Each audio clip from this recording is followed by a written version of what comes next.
కళ్యాణం devil movie చూసి థియేటర్లోనే రచ్చరచ్చ చేశారట మరి కొడాలి నాని. ఇప్పుడు ఈ విషయం సోషల్ మీడియాలో ఎంతో వైరల్ అవుతుంది. ఒకప్పుడు తెలుగుదేశం పార్టీలో పనిచేసిన కొడాలి నాని ఇప్పుడు వైఎస్ఆర్సీపీ అధికార పార్టీలో ఉన్నారు. తనకి రాజకీయం అంటే చాలా ఇంట్రెస్ట్. అయితే రాజకీయానికి ముందుగా తెలుగుదేశం పార్టీలో ఉన్నప్పుడు జూనియర్ ఎన్టీఆర్ అలాగే కొడాలి నాని మంచి ఫ్రెండ్స్, చాలా క్లోజ్ ఫ్రెండ్స్ అన్నమాట. అయితే తనతో ఈ నేపథ్యంలోనే మరి కళ్యాణ్ రామ్ కూడా తనకు కొంచెం దగ్గరగానే ఉన్నాడు. అయితే తెలుగుదేశం పార్టీ తరపు నుంచి తనకు విభేదాలు ఉన్నాయి. అంటే పార్టీ పరంగా మేము దూరంగా ఉంటాము కానీ ఫ్యామిలీ పరంగా ఎలాంటి విభేదాలు లేవు అంటూ కూడా మాట్లాడుకొచ్చారట కొడాలి నాని. అయితే నందమూరి ఫ్యామిలీకి సంబంధించిన ఏ సినిమా రిలీజ్ అయినా ఖచ్చితంగా వెళ్తాడు. అయితే ఇక కళ్యాణ్ రామ్ సినిమా రీసెంట్గా ఈరోజే డెవిల్ మూవీ రిలీజ్ అవడంతో వెంటనే హుటాహుటిన థియేటర్కు బయలుదేరి వెళ్ళారట. ఆ సినిమా చూడగానే కొడాలి నాని సంచలనమైన వ్యాఖ్యలు చేశారట.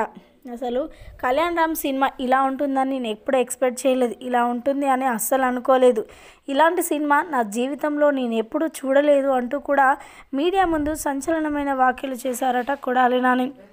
నాకు నందమూరి కుటుంబం అంటే చాలా గౌరవం ఉంది, అందుకే ఈ సినిమాకి వచ్చాను. కానీ కళ్యాణ్ రామ్ను చూసి ఆ సీన్లు, ఆ ఫైట్లు చూస్తే మతిపోయింది అంటూ కూడా మాట్లాడుకొచ్చారట.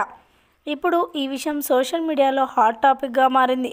కొడాలి నాని సినిమాకి వెళ్ళడమే ఎక్కువ, ఇక వెళ్ళి మరీ నందమూరి ఫ్యామిలీని ఇంతలా పొగుడుతున్నాడు అని అంటే అందరూ కూడా షాక్ అవుతూ ఉన్నారు.